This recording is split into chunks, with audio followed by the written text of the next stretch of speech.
আমরাও ভগবানের চরণে, গুরুগণের চরণে যদি সম্পূর্ণরূপে আত্মসমর্পণ করি, আমাদের এই মনটা যদি ভগবানের চরণে সম্পূর্ণরূপে আত্মসমর্পণ করে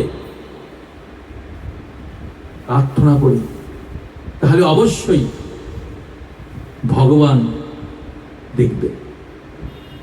চেপাল গোপাল দৌড় দিয়েছে, মহাপ্রভু বলার সঙ্গে সঙ্গে দৌড় দিয়েছে, আর দৌড় দিয়ে যেতে পারেনি, কারণ সে তো হাঁটতে পারে না, পায়ে কুষ্ঠব্যাধি, শরীরে কুষ্ঠব্যাধি, অনেক যন্ত্রণা, সারা গায়ে পোকা কিলবিল করছে, অসহ্য যন্ত্রণা। বলছিল, প্রভু আমি আপনার নির্দেশ পালন করার চেষ্টা করছি, কিন্তু প্রভু আমি পারছি না, আমি পা দিয়ে হাঁটতে পারছি না, অনেক কষ্ট পাচ্ছি, অজ্ঞান হয়ে পড়ে গেছে। প্রভু তুমি যদি কৃপা আমাকে না করো তাহলে আমি উদ্ধার পাবো না, প্রভু তুমি আমাকে কৃপা করো। সে নিষ্কপটভাবে প্রার্থনা করেছিলেন।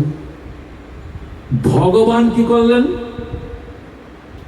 কাছে যে দেখলেন ও অজ্ঞান হয়ে পড়ে গেছে, ভগবান নিজে দৌড়িয়ে গেলেন কার কাছে? শ্রীবাস ঠাকুরের কাছে।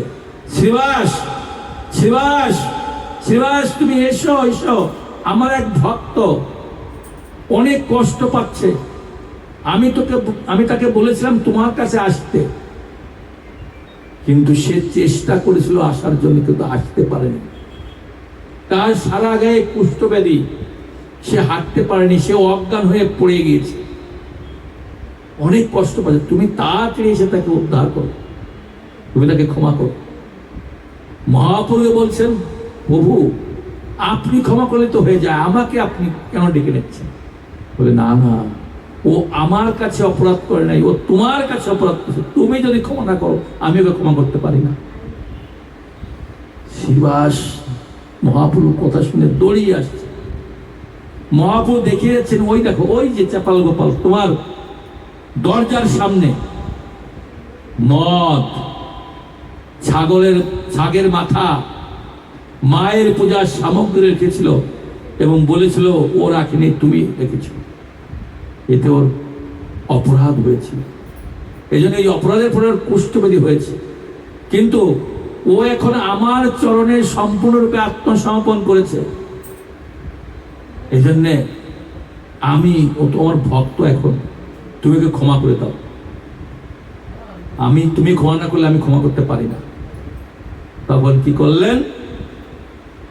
শ্রীবাস ঠাকুর এই চেপাল গোপালকে আলিঙ্গন করলেন, তো মূর্ছা হয়ে পড়েছিল, যাই আলিঙ্গন করছে না, সঙ্গে সঙ্গে ওর জ্ঞান ফিরেছে, আর শ্রীবাস ঠাকুর ক্ষমা করে দিলেন।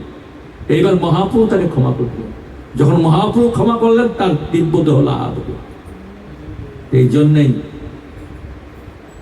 মহাপ্রভু এসেছেন আমাদেরকে উদ্ধার করার জন্য, এই কলিযুগে হরিনাম নিয়ে সরাসরি তিনি এসেছেন। এটা হচ্ছে আমাদের সুবর্ণ সুযোগ।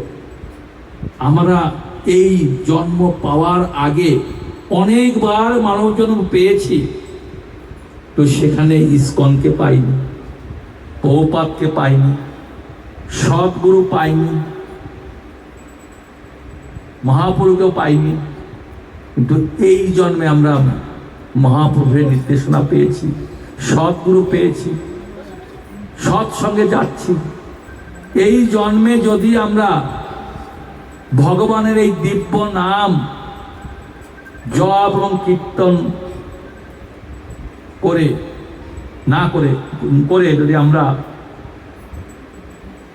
উদ্ধার না পাই, এবং সাধুসঙ্গ করে যদি আমরা উদ্ধার না পাই, বা সাধুসঙ্গ যদি না করি, তাহলে আবার কখন মানব জন্ম পাবো জানি না।